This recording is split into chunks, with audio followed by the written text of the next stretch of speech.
boy. پچھلے کئی سالوں سے ایسے تجربات کیے جا رہے ہیں کہ جن کی وجہ سے چاند پر زمینی زندگی کی طرح رہائش اختیار کی جا سکے. اگر چند بلند حوصلہ اداروں کو موقع ملا تو 2019 تک چاند اپنا 4G نیٹ ورک پا سکتا ہے. ووڈافون، نوکیا اور آڈی چاند پر ایک 4G نیٹ ورک لانے کے لیے PT سائنٹسٹ کے ساتھ شراکت داری کر رہے ہیں، جو اگلے سال کسی وقت اسپیس ایکس کے فیلکن 9 راکٹوں میں سے ایک میں بھیجا جائے گا.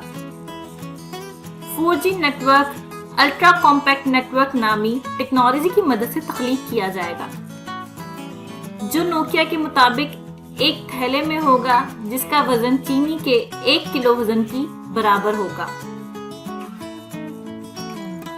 PT سائنٹسٹ کے CEO رابرٹ بوہمی نے ایک بیان میں کہا ہے کہ یہ نظام شمسی کی ماحول دوستی کھوج کی جانب پہلا اہم قدم ہے.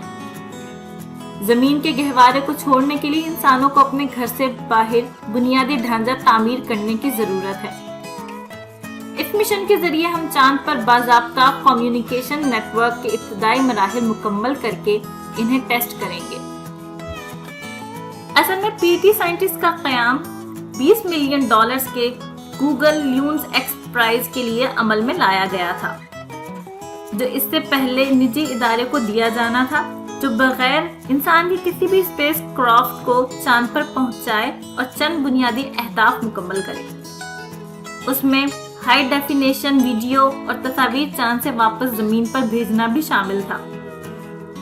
انعامی سلسلہ تو مکمل ہوا، لیکن PT سائنٹسٹ اب بھی چاند کے لیے اپنے مشن سے وابستہ ہے. مشن ممکنہ طور پر 2 آڈی کوارٹر روورز چاند پر لے جائے گا اور 4G نیٹ ورک ان دونوں کو ایک دوسرے کے ساتھ رابطہ کرنے میں مدد دے گا.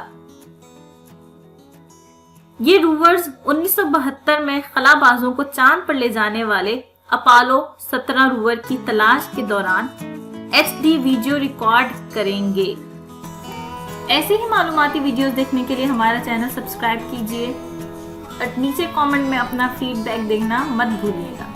میں حاضر ہوں گی نیکسٹ ویڈیو کے ساتھ. اللہ حافظ.